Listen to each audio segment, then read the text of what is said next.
So time 5:30 ಆಗಿದೆ. ನಿದ್ದೆ ಭಯಂಕರ ಜೋರಿತ್ತು. ನನ್ನ ಕಾರ್ ಅನ್ಲಾಕ್ ಆಯ್ತು. ಇವಾಗ ನಾನು ಕರ್ಕೊಂಡೋಗ್ತ ಜೀವ ಫುಲ್ ಖಾಲಿ ನೋಡ್ರಿ ರೋಡ್. ಕ್ಲಾಸ್ ನೋಡ್ರಿ ಹೆಂಗದ ನಂದು ಈಗ ಶಾಂತ. ಫಸ್ಟ್ ಬ್ಯಾಚ್ ಬೆಳಗ್ಗೆ 6 ಗಂಟೆ ಸ್ಟಾರ್ಟ್ ಆಯಿತು.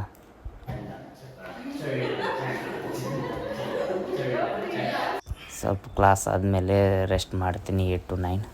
ಈಗ 10 o'clock ಕ್ಲಾಸ್ ಸ್ಟಾರ್ಟ್ ಆಯ್ತು. ಇವಾಗ 10 o'clock ಆದಮೇಲೆ ಇದು 11 o'clock ಕ್ಲಾಸ್ ಸ್ಟಾರ್ಟ್ ನೋಡ್ರಿ. ಸೊ ಈಗ ಶೂಟಿಂಗ್ ಟೈಮ್ ರೀ. ಶೂಟಿಂಗ್ ನಡೆದೈತಿ. ಸೆಟಪ್ ರೆಡಿ ಆಗತ್ತೆ ರೀ. 3:30 ಆಗೈತಿ. 3:30 ಆಗೈತಿ. ಈಗ ವರ್ಕ್ ನಡೆಸೋದು ಕ್ಲಾಪ್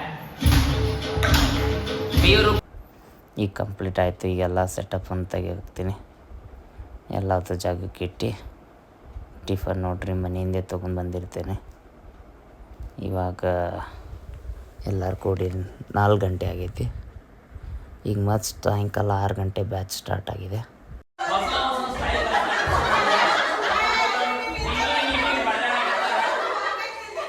ಮತ್ತಿದು 7 ಗಂಟೆ ಬ್ಯಾಚ್. ಗೈಸ್ ಈಗ 9:30 ಆಗೈತಿ. ಈಗ ವಿಯೋಮ್ ಕರ್ಕೊಂಡು ಮತ್ತೆ ಮನೆಗೆ ಹೊಂಟೆ. ನಾನು ಬೆಳಗ್ಗೆ ವಿಯೋಮ್ಗೆ ಬಿಟ್ಟು ಬಂದಿರ್ತೀನಿ ವರ್ಕ್ ಸಂಬಂಧ.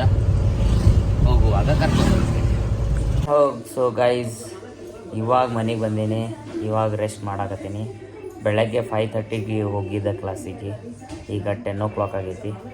ಈಗ ಮನೆಗೆ ಬಂದು ಊಟ ಮಾಡಿ ಮತ್ತು ನಾಳಿನ ಬಗ್ಗೆ ಸಾಂಗ್ಸ್ ಎಲ್ಲ ರೆಡಿ ಮಾಡ್ಕೊಂಡು ಮತ್ತು 5 ಗಂಟೆಗೆ ಮತ್ತೆ ಕ್ಲಾಸಿಗೆ ಹೋಗ್ಬೇಕು ನೋಡ್ರಿ. ಸೊ ನಾಳಿನ ಭೇಟಾಗೋಣ. ಅಲ್ಲಿವರೆಗೂ ಟಾಟಾ, ಬಾಯ್ ಬಾಯ್.